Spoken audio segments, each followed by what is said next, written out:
Bonjour, c'est Mathieu.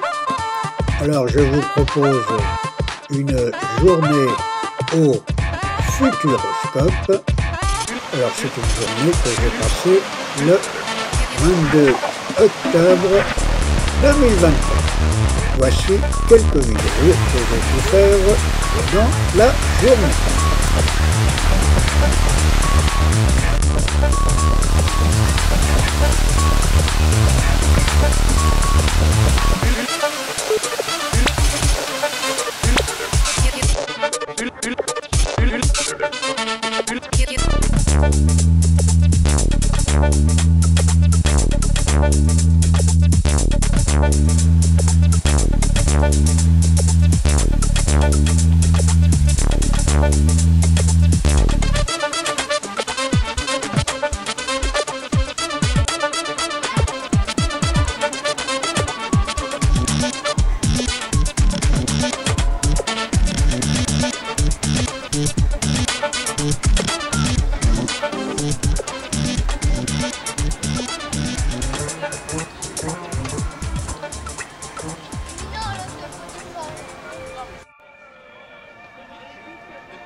Alors on a monté sur la gyrotour.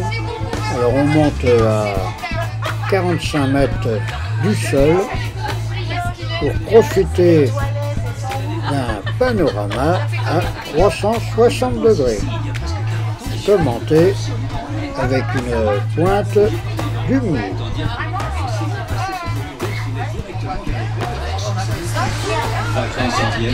Ça va toujours comme ça.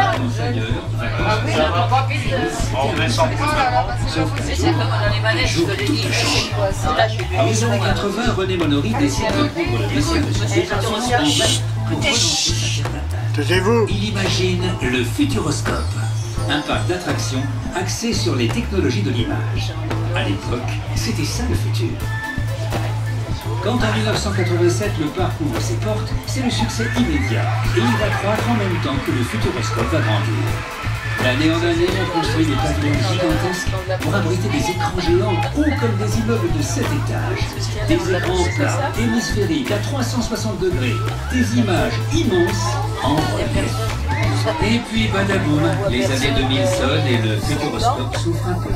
Les technologies de l'image, ça y est, elles sont entrées dans nos maisons, dans nos salons, sur nos ordis, sur nos smartphones, en 3D.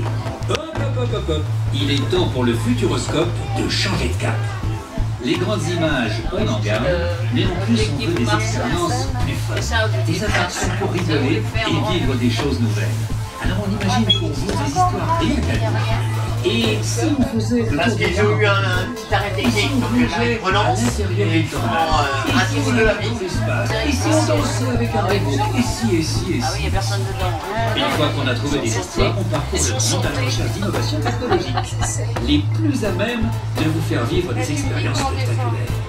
Et si la technologie en question, eh ben, on ne trouve pas exactement celle qu'on veut, on met plus de toutes pièces en assemblant plusieurs technologies. C'est notre savoir-faire. Et du coup, ce qu'on réalise est unique, jamais vu ailleurs. Bye bye le parc dédié uniquement aux images, vive la créativité, la diversité et le fun.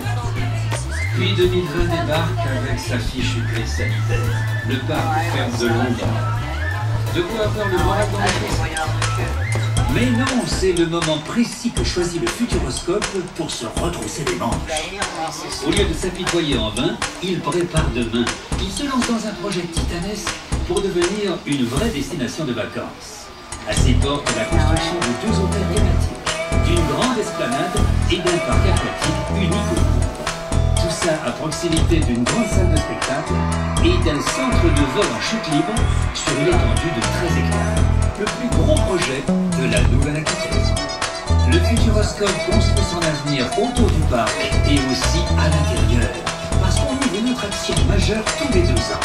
Entre-temps, pour que votre plaisir reste intact, on continue à renouveler les eaux. Oh, nous redescendons maintenant.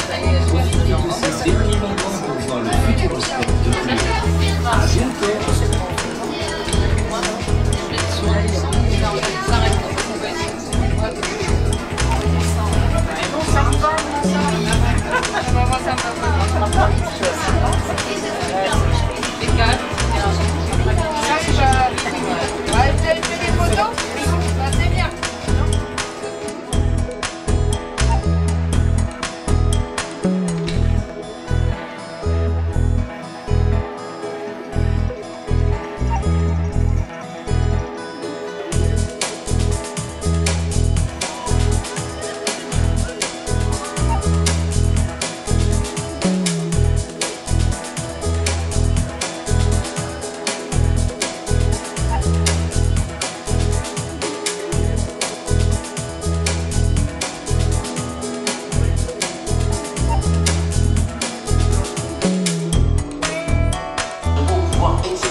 En 1949, le gouvernement français décida de censurer toutes ces publications, considérées comme violentes, sujettes à caution scientifique, douteuses.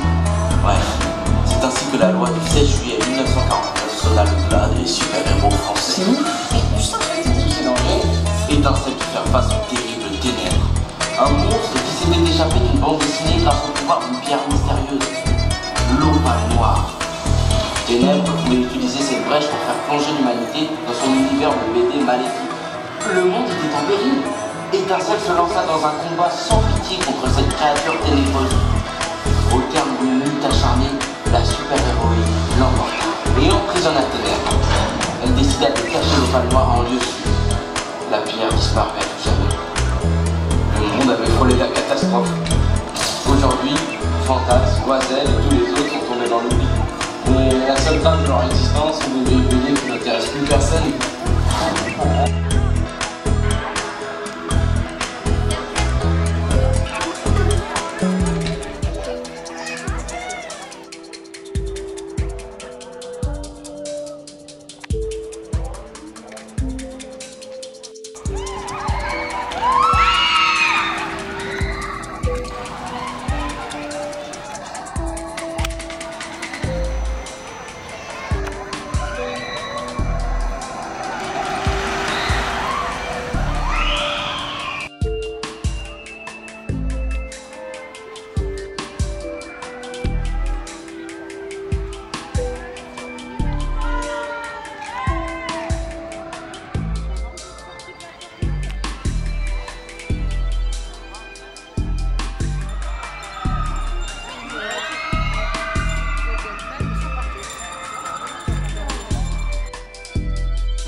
la porte 14 de la Cime dans les nuages avec ses montgolfières.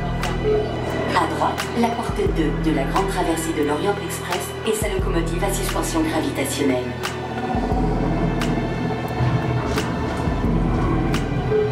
Et sous l'eau, la porte 11 du voyage de 20 000 lieues sous les mers, à côté de laquelle vous pouvez voir de nouveaux nautilus en construction.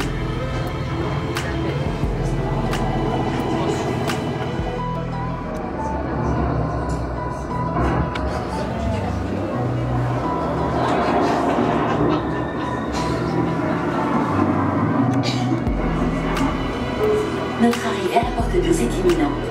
Veillez à ne rien oublier à bord de l'aéronavette. Chers passagers, dans quelques instants, vous allez accéder à la zone de portière du Skybook. Merci. Vous pourrez partir dans la c'est sans vous séparer de votre famille.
Je vous remercie de votre visite. Alors, comme on peut le constater, le Futuroscope fête Halloween, parce que c'est vrai qu'on a vu pas mal de citrouilles et des grosses araignées et des extraterrestres. Très bien fait d'ailleurs. Je vous remercie de votre visite. À bientôt pour des nouvelles aventures avec Mathieu, Gabriel, Guy, avec.